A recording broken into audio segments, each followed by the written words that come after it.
Welcome students, class 4 English, Ray Martin প্রশ্ন বিচিত্রা 3 নম্বর school. দেখো আমি আগেই তোমাদের জন্য পড়ে নিয়ে এসেছি। দেখো প্রথম প্রশ্ন কি বলেছে, অ্যান্সার দি ফলোয়িং কোশ্চেন।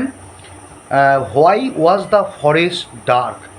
কেন বনটি অন্ধকার ছিল? কেন বনটি অন্ধকার ছিল? Why was the forest dark?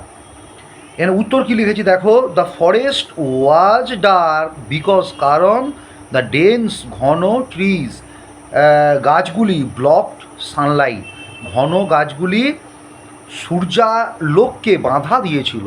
তাহলে the forest was dark because the dense trees block sunlight. তারপরে প্রশ্ন কি আছে দেখো, তারপরে আছে হাউ ডিড স্বদেশ escape from the train compartment? কীভাবে, হাউ ডিড স্বদেশ এসকেপ পালিয়ে গিয়েছিল ফ্রম দ্য ট্রেন কম্পার্টমেন্ট, ট্রেনের কামরা থেকে কিভাবে পালিয়ে গিয়েছিল? স্বদেশ found a window with a broken Gill in the train compartment. তাহলে স্বদেশ ফাউন্ড দেখতে পেয়েছিল এ উইন্ডো একটি জানলা, উইথ এ ব্রোকেন গিল যার ভাঙা গ্রিল, সেই জানলাটির ভাঙা গ্রিল ছিল ভাঙা, ইন দ্য ট্রেন কম্পার্টমেন্ট ট্রেনের কামরায়, ট্রেনের কামরার সেই যে একটা জানলা তার গ্রিল ভাঙা ছিল। তারপরে কি বল, তারপরে বাক্যটা কি, he jumped out of that window to escape, তাহলে হি জাম্পড আউট, সে ঝাঁপ দিয়েছিল, অফ দ্যাট উইন্ডো সেই জানলা থেকে, টু এসকেপ পালানোর জন্য, টু এসকেপ পালানোর জন্য।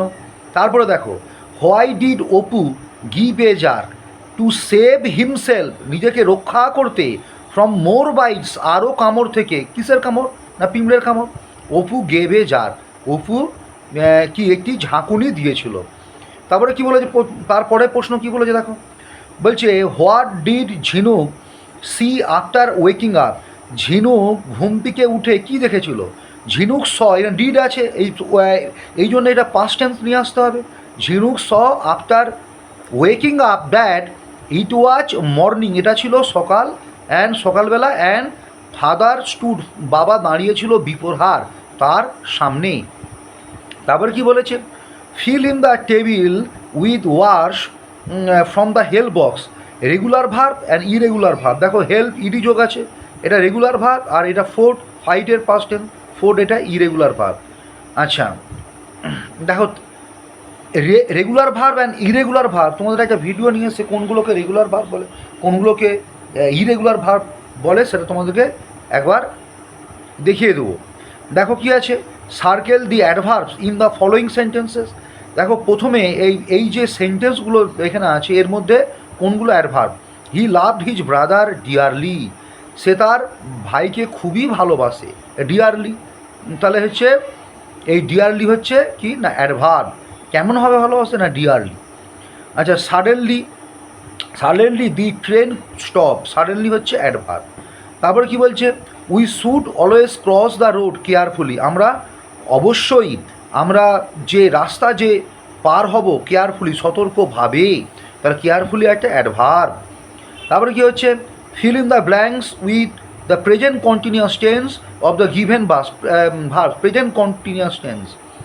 তাহলে প্রেজেন্ট কন্টিনিউয়াস টেন্সের আমরা কী রূপ জানি, সাবজেক্ট প্লাস হচ্ছে সাবজেক্ট প্লাস বিভার প্লাস ভার্বের সঙ্গে আইএনজি, তারপরে অবজেক্ট।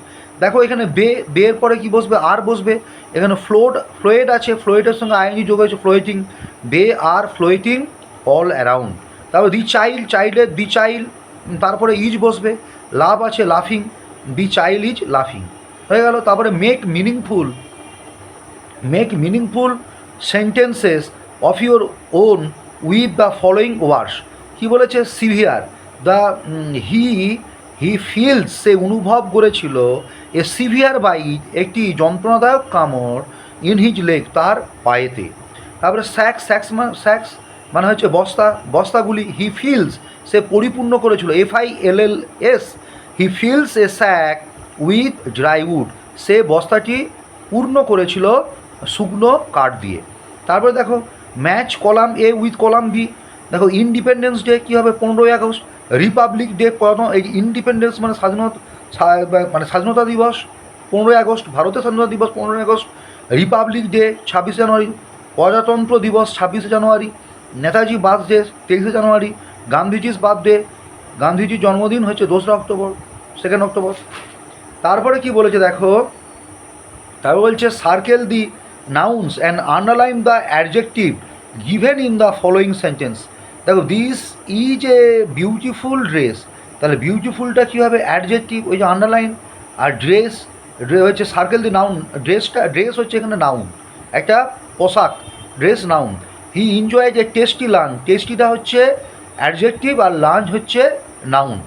তারপর দেখো বলছে fill in the following table, কী বলছে masculine gender, feminine gender, হর্সের feminine কী হবে মেয়ার, হচ্ছে গুস গন্ডার, তারপরে হচ্ছে বোর সো, বি হবে ড্রোন।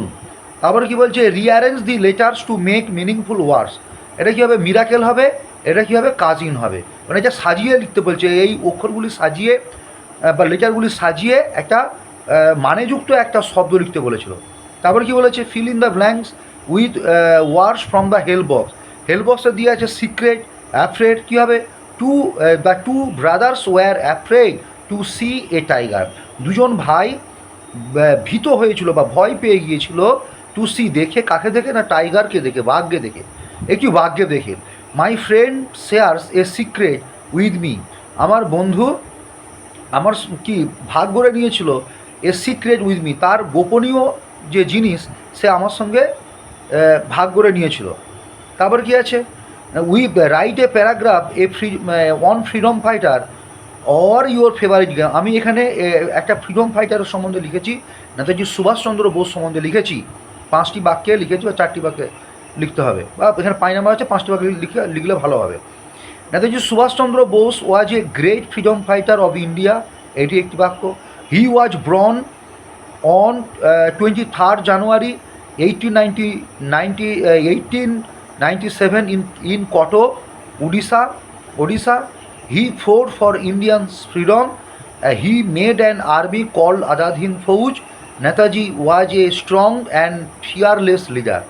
দেখো নেতাজি সুভাষচন্দ্র বোস ছিলেন এ গ্রেট একজন মহান ফ্রিডম ফাইটার, স্বাধীনতা সংগ্রামী অব ইন্ডিয়া, ভারতের। হি ওয়াজ বর্ন, তিনি জন্মগ্রহণ করেছিলেন অন 23 জানুয়ারি, 23 জানুয়ারি 1897, 1897 খ্রিস্টাব্দে ইন কটক, উড়িষ্যার কটকে। হি ফোর্ট, তিনি সংগ্রাম করেছিলেন, যুদ্ধ করেছিলেন ফর ইন্ডিয়ান ফ্রিডম, ভারতের স্বাধীনতার জন্য। হি মেড, তিনি তৈরি করেছিলেন অ্যান আর্মি, একটি সৈন্যদল, কল, যার নাম ছিল আজাদ হিন্দ ফৌজ, যার নাম ছিল Azad Hind Fauj. Netaji was a strong and fearless freedom, Netaji ছিলেন শক্তিশালী এবং ভয়শূন্য বা ভয়হীন নেতা। নমস্কার, কেমন ভিডিওটা লাগলো জানাবে, কমেন্ট করবে, শেয়ার করবে, যদি পারো ফলো করে দিবে, আরও যদি পারো শেয়ার করলে, এই যদি সাবস্ক্রাইব করো আমার চ্যানেলটাকে, তাহলে আমি খুবই উপকৃত হব। নমস্কার।